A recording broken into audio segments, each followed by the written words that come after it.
Title: Satsuki Katayama, Japan's first female Minister of Finance.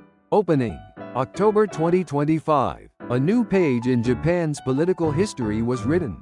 For the first time, the nation's Minister of Finance is a woman, Satsuki Katayama. This is not a simple political biography. It is the story of how one woman transformed institutions into living systems. How she connected numbers with people. A record of conviction, courage, and reform. Chapter 1: Beginnings: The Path to the Ministry of Finance. In 1982, Satsuki Katayama graduated from the Tokyo University, the traditional gateway to Japan's elite bureaucracy. While few women dared to enter, she joined the Ministry of Finance, determined to face the toughest field of all. Her belief was simple yet radical. Behind every number, there is a human being. That belief would guide every decision she made from that moment forward. Chapter 2: France and the Philosophy of Administration.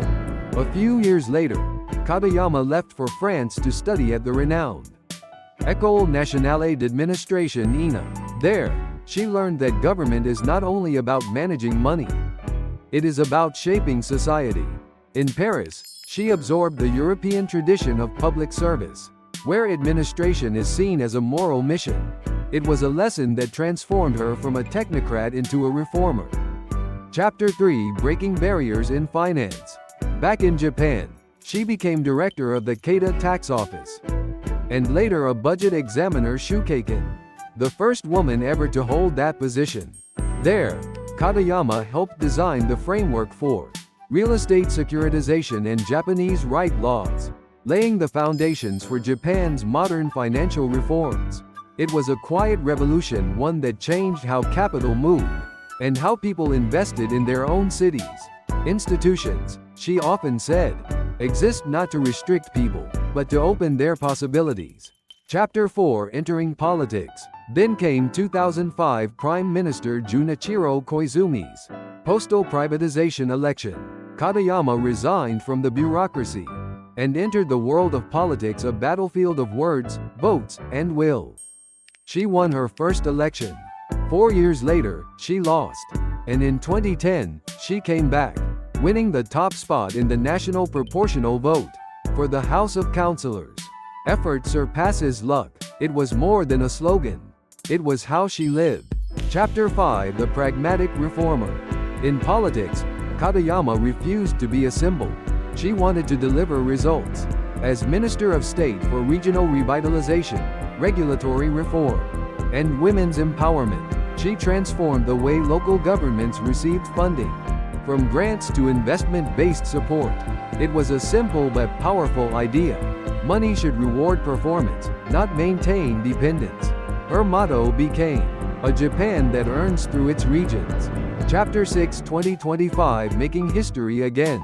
And then October 2025, Satsuki Katayama was appointed as Japan's first female Minister of Finance. At her inaugural press conference, she said, "Fiscal policy is the design of the future." Today, she faces one of the toughest balancing acts in modern Japan. Maintaining fiscal discipline while investing for growth. She knows there are no easy answers, but that has never stopped her before. Chapter 7: Philosophy of Leadership. To Katayama, politics is not about winning arguments. It's about making systems work for people. Changing laws is easy.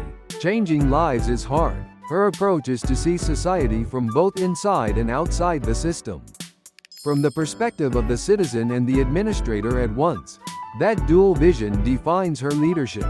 Chapter 8: Message for the Next Generation. Her words have inspired a new generation of leaders in Japan. Effort surpasses luck.